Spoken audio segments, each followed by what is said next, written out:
October 1944, Luzon. The Philippine air is a thick, suffocating blanket of moisture, smelling of rotting vegetation and the metallic tang of old blood. In the makeshift Japanese field hospital hidden beneath the jagged canopy of the jungle, the silence is not peaceful. It is a heavy, rhythmic pulse of suffering.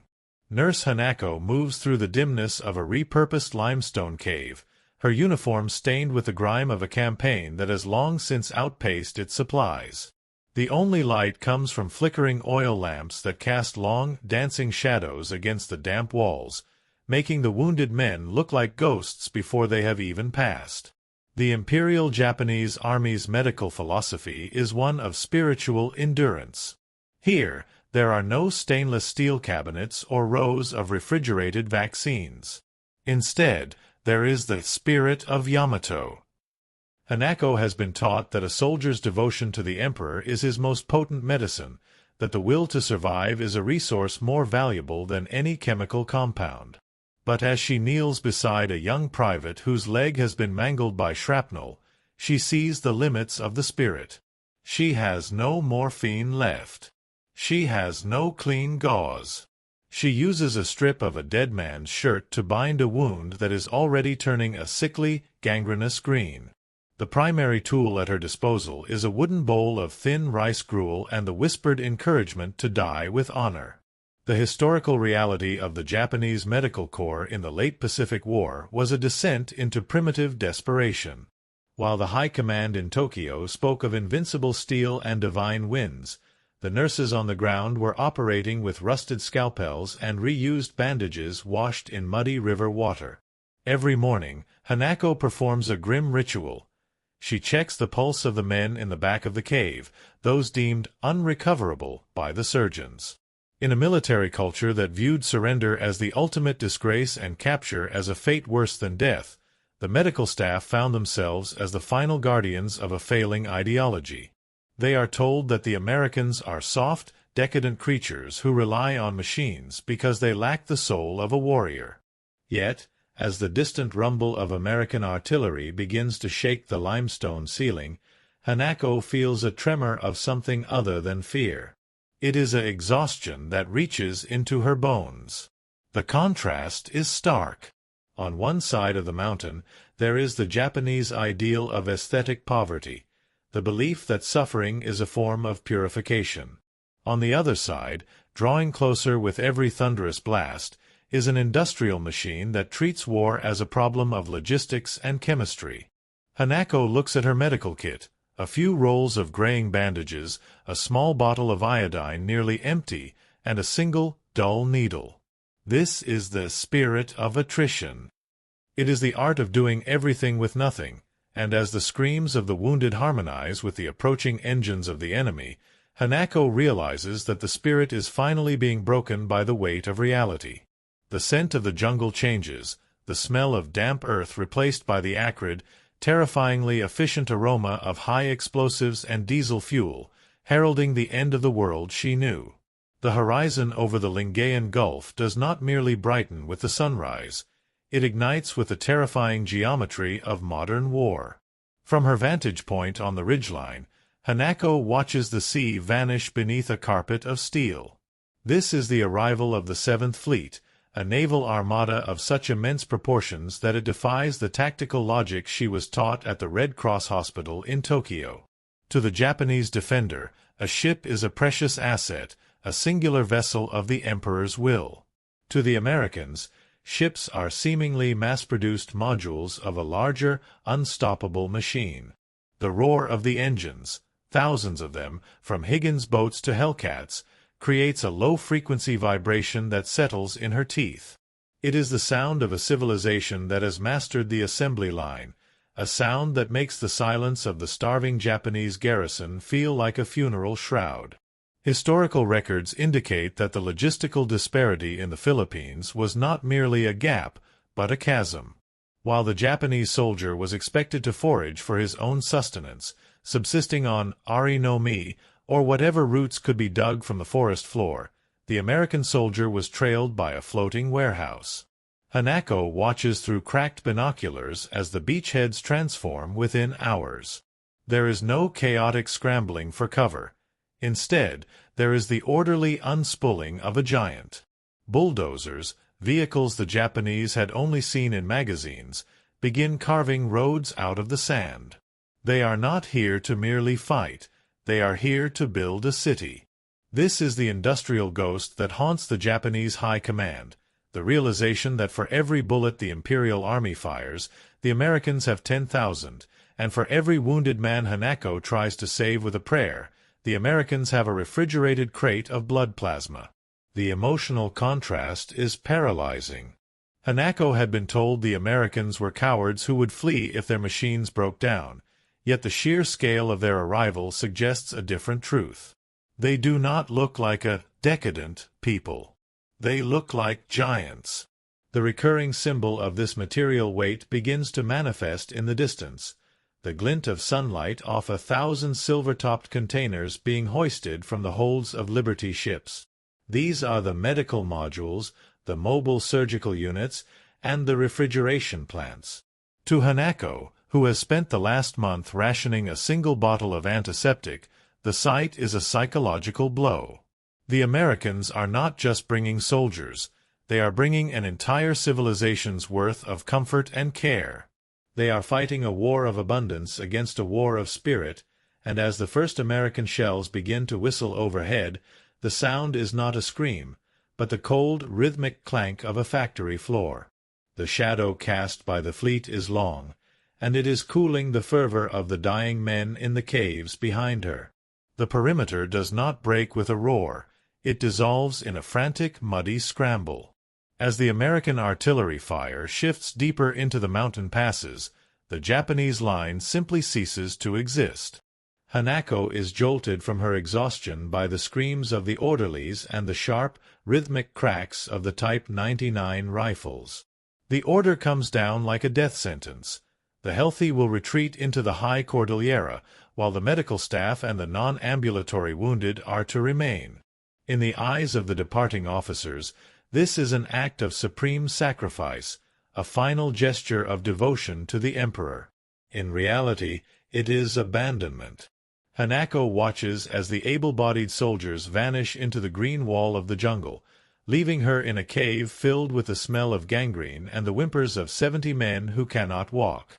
The transition from combatants to captives is a blur of sensory overload. The sound of the jungle, usually dominated by the cicadas, is suddenly pierced by the crunch of heavy boots on volcanic rock and the sharp, staccato commands of a language that sounds like barking dogs. Hanako stands at the mouth of the cave, her white nurse's apron turned a brownish-gray by the Philippine soil. She holds no weapon, only a small wooden tray of empty water cups. When the first American squad rounds the bend, they do not look like the monsters described in the manual for the decisive battle. They are covered in sweat and grease, their faces obscured by the shadows of their M1 helmets, but they move with a terrifying, fluid coordination. They are not hesitant, they are professional. Historical accounts of these first encounters often highlight the mutual shock of the moment. For the American GIs, the sight of a Japanese nurse was a rare occurrence in the brutal island-hopping campaign. For Hanako, the shock is material. She watches as a medic, a man no older than the private she had been treating, kneels beside a Japanese soldier who had been left for dead. The American does not reach for a prayer book or a bayonet. He reaches for a canvas bag, a Unit 1 kit, and pulls out a gleaming, silver-wrapped package of morphine syrettes. He discards the wrapper on the ground without a second thought, a piece of trash that, in Hanako's world, would have been a prized resource for its sterility. The first encounter with American troops is defined by this casual relationship with resources. Hanako is directed toward the valley floor by a sergeant whose movements are brisk and efficient.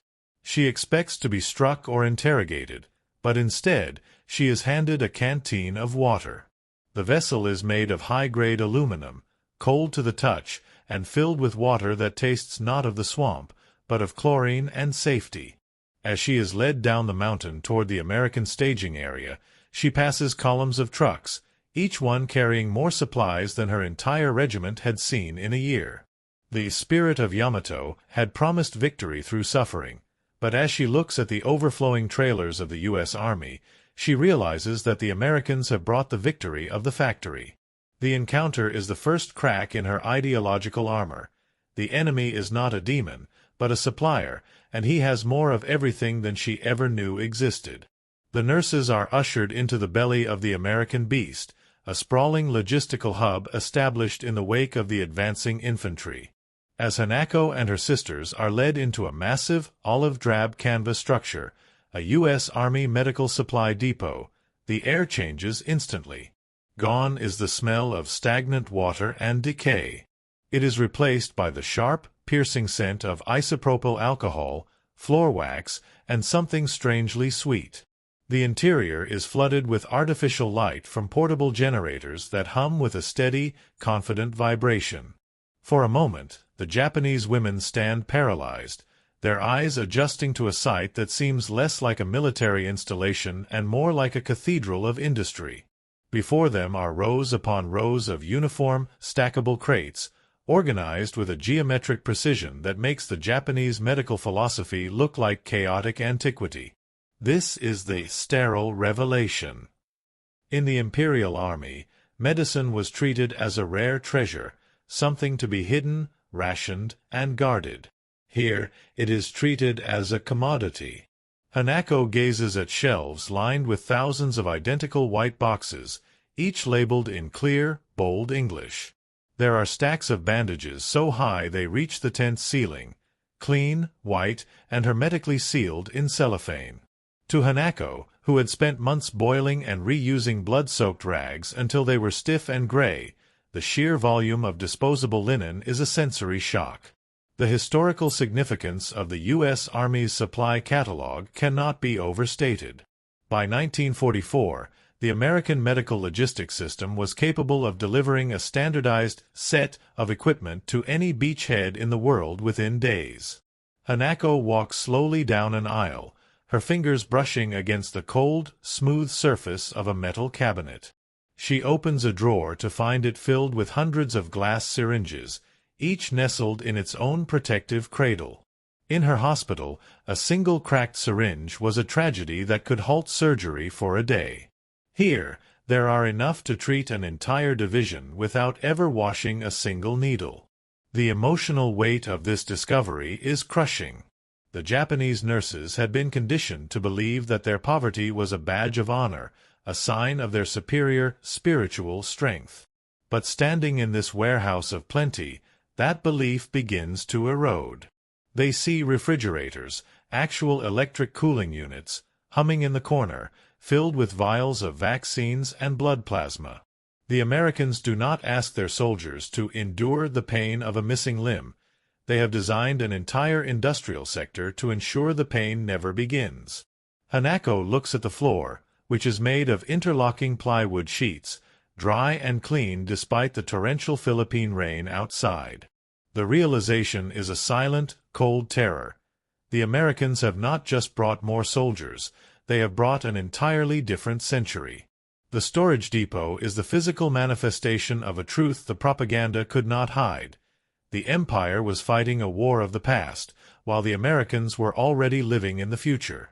The sterile, white light of the depot exposes the rot of the imperial dream more effectively than any bomb. Hanako reaches out a trembling hand toward a small, refrigerated tray. There, nestled in a bed of ice like a precious jewel, sits a tiny glass vial. The label is simple: penicillin. She has heard rumors of this miracle drug through intercepted reports and fearful whispers among the senior surgeons, but to see it in such quantity is a direct assault on her understanding of reality. In the Japanese camps, a systemic infection was a death sentence, a slow slide into delirium that could only be met with a cold compress and a final prayer to the ancestors. Here, the Americans have distilled mercy into a mass-produced liquid. She picks up the vial, its cold surface stinging her fingertips, a sharp, physical reminder of the refrigeration technology the Japanese military could only afford for the highest-ranking generals. This is the miracle of the vial. Hanako studies the clear fluid, realizing that it represents a total rejection of the spirit of Yamato. The empire taught that pain was to be endured, that the body was merely a vessel for the emperor's will, and that death was a glorious conclusion. But this glass container, and the thousands of others like it in the surrounding crates, tells a different story. It says that the individual is worth saving. It says that the body's survival is a logistical priority, not a spiritual inconvenience. The historical evidence of the American medical revolution in 1944 is centered on this industrialization of life-saving science. While the Japanese were still experimenting with herbal remedies and primitive sulfonamides, the Americans had perfected the deep tank fermentation of mold to create an antibiotic shield for their entire army. Hanako notices a box of morphine syrettes nearby. In her hospital, morphine was a myth, a legendary substance that had run out months ago. Here, the syrettes are disposable. An American medic can simply squeeze a tube, dull a soldier's agony, and toss the empty casing into the mud. The transformation within Hanako is profound and silent. She looks at the vial and then at her own hands, calloused and stained from months of failure.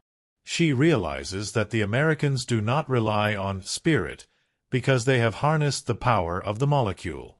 They do not need their soldiers to be gods. They have built a world where they can remain men. The symbol of the glass vial becomes a mirror reflecting the obsolescence of her own culture's methods.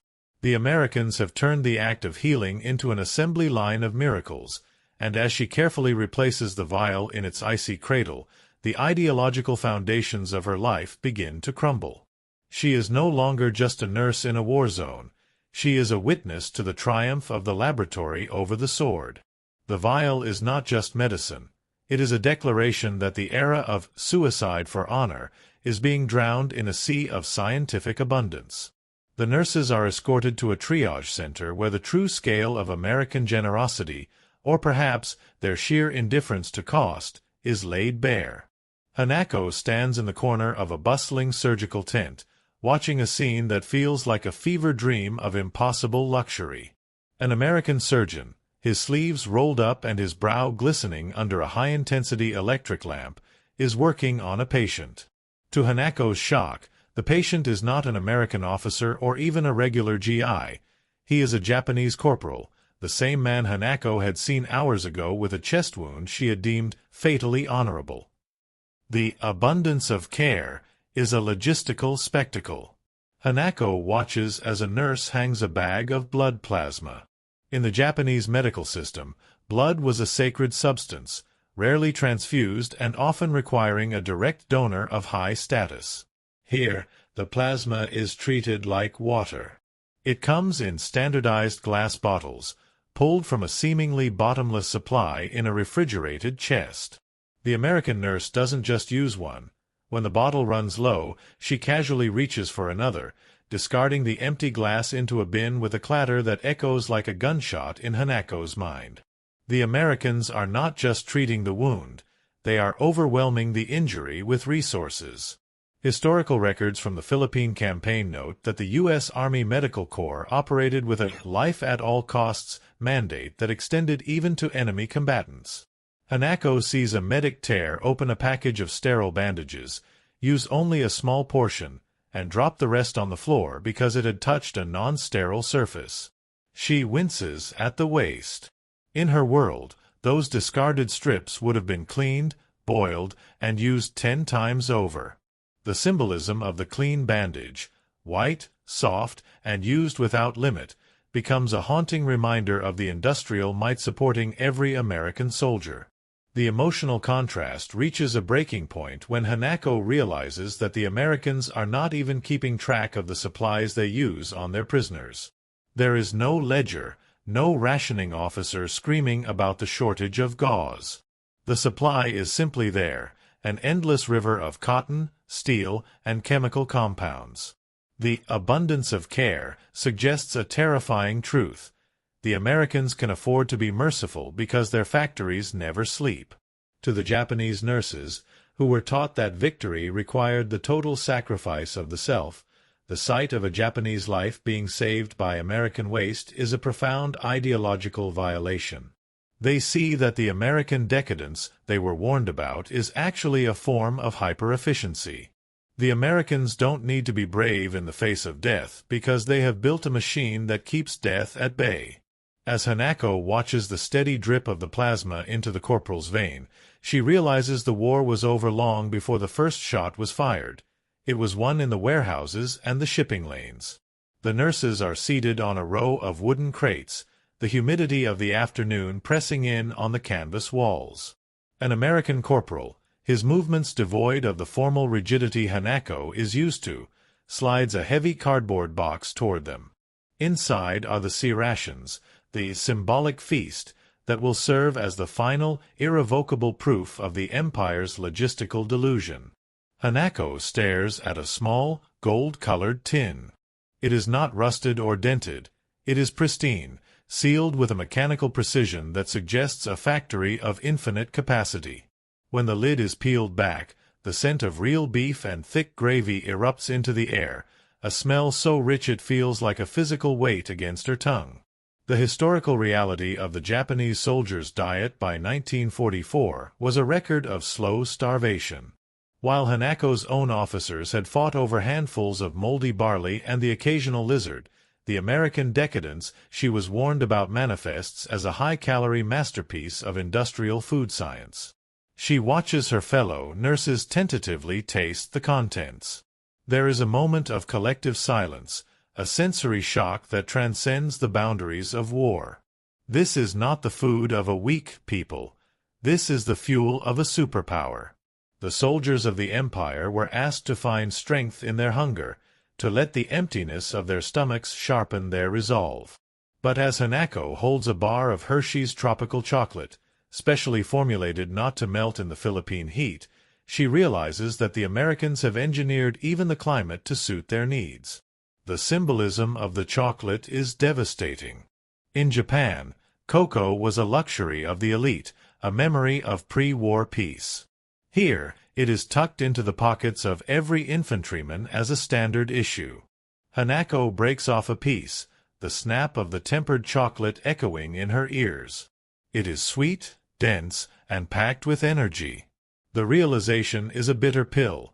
The American soldier is better fed in the middle of a jungle than the average Japanese citizen is in Tokyo. The recurring symbol of American abundance is not just the medicine that heals, but the sugar that sustains. It represents a society that views the comfort of its citizens as a strategic requirement rather than a spiritual weakness.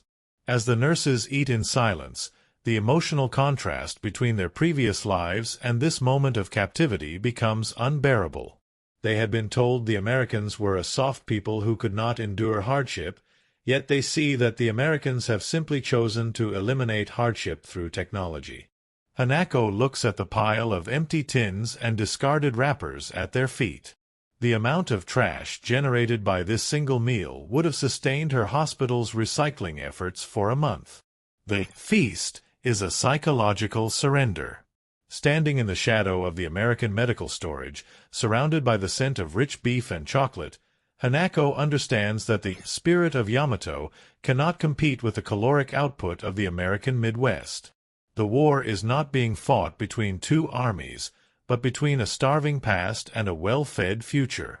Each bite of the ration is a nail in the coffin of her old life, a sweet, heavy reminder that the abundance of democracy is a weapon far more potent than any bayonet.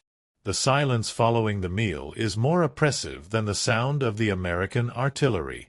For Hanako, the psychological landscape is shifting, a slow-motion, internal collapse that mirrors the physical destruction of the imperial front lines.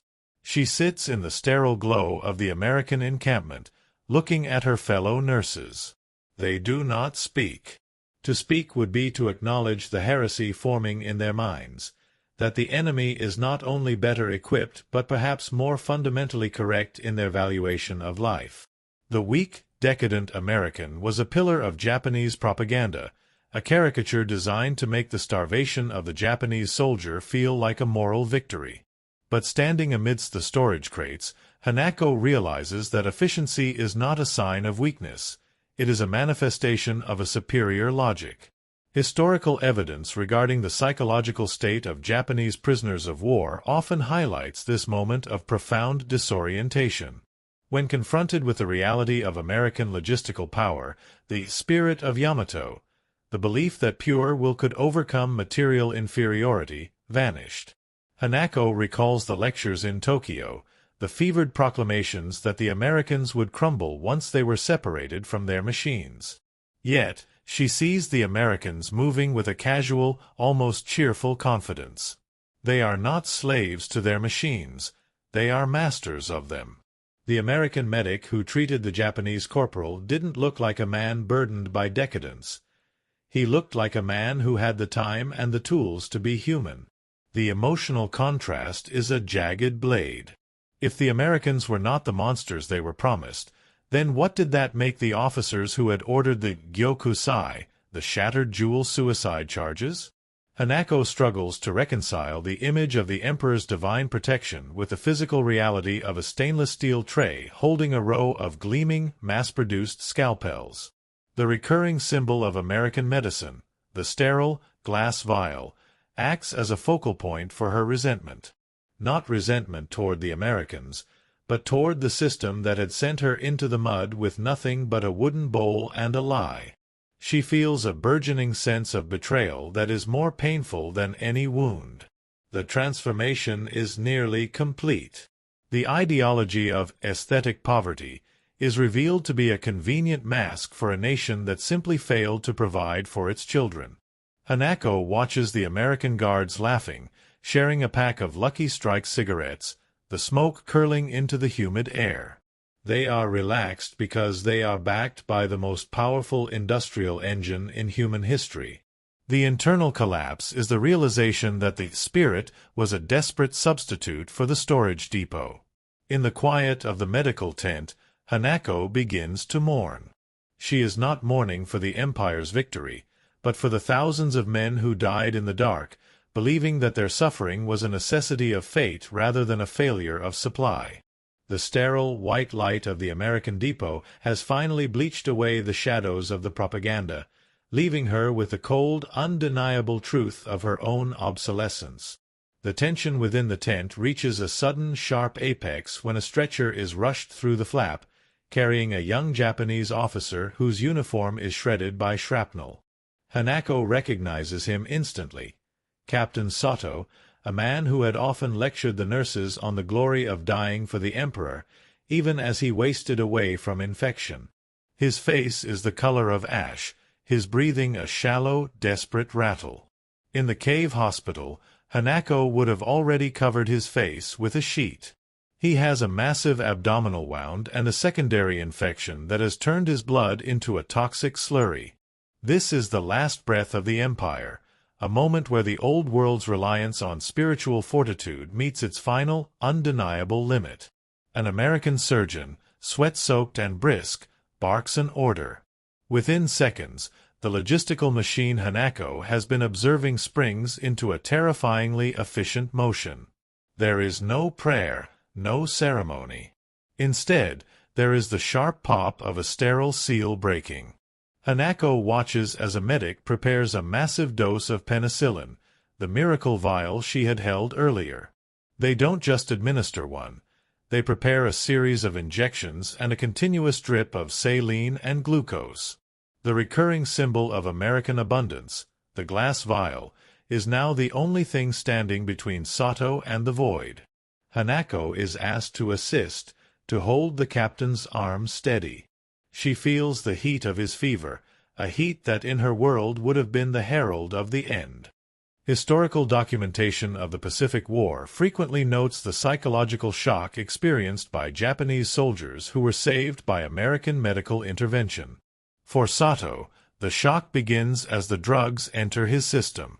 Within the hour, the miracle takes hold.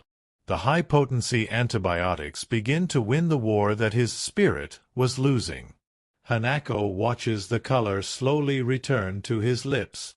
The American surgeon uses a specialized suction device to clear the wound, a piece of equipment Hanako didn't even know existed, and then sutures the tissue with fine, nylon thread pulled from a seemingly endless supply.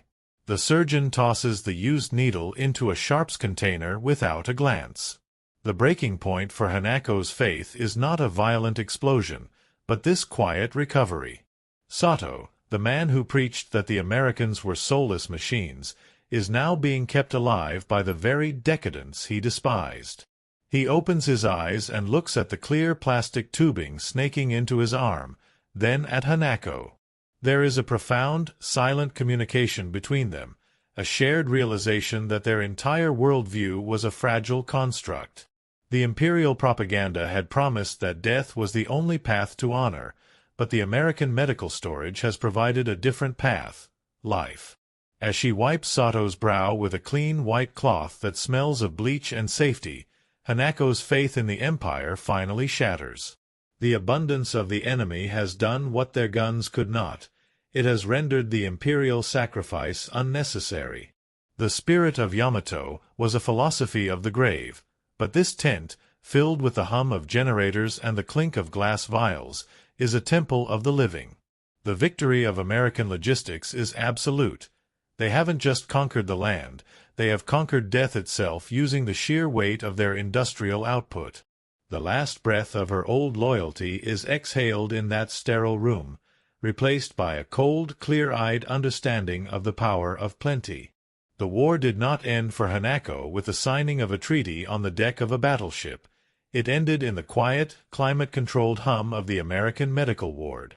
As the sun sets over the devastated ridgelines of Luzon, the orange light spills across the rows of white tents, catching the glint of thousands of discarded glass vials in the refuse bins. These tiny shards of glass, once containing the miracle of penicillin, are the true monuments of the conflict. To the historian, the victory of the Pacific is often measured in island hops and naval tonnages, but to the women who served in the shadow of the imperial sun, the victory was found in the storage depot. It was a conquest of logistics over zealotry, of material reality over spiritual delusion. The echoes of freedom are found in this staggering contrast of values. The Japanese nurses had been trained to view life as a disposable asset for the state, a flame to be extinguished in a final, glorious burst of violence. Yet, the American medical machine treated every life, even the lives of their enemies, as a logistical problem to be solved with the full weight of their industrial capacity. The recurring symbol of American abundance, the sterile vial and the calorie-dense ration, was not merely a tool of war. It was a manifestation of a philosophy that placed the individual at the center of the universe. Democracy, it seemed, did not just produce more steel, it produced more mercy. It was an ideology that could afford to be kind because it was built on the unshakable foundation of the assembly line and the laboratory. As Hanako prepares for her eventual repatriation, she looks one last time at the American storage crates. They are being loaded back onto trucks, their contents replenished by an endless stream of Liberty ships still clogging the horizon. The abundance was never a fluke. It was a deliberate choice by a free people to arm their healers as heavily as their soldiers. The poetic reflection of the campaign is clear. The most devastating weapon the Americans brought to the Philippines was not the flamethrower or the tank, but the refrigerator and the clean bandage. They proved that a society that prioritizes the health and sustenance of its people is inherently more resilient than one that demands their starvation. The larger truth of the Pacific War is written in the sterile white light of those medical tents. Freedom is not merely an abstract concept of voting or speech. It is the freedom from the aesthetic poverty of the spirit. It is the ability to face the darkness of the jungle with the light of science and the strength of a well-fed body. Hanako walks away from the encampment not as a defeated soldier, but as a witness to a new era. The medical storage was indeed the true front line, and in that silent battle of resources, the sword of the Empire was not broken by a stronger blade, but by the overwhelming, compassionate weight of American abundance. The war was won by the warehouse, and the peace would be built by the same hands that had turned a glass vial into a symbol of hope.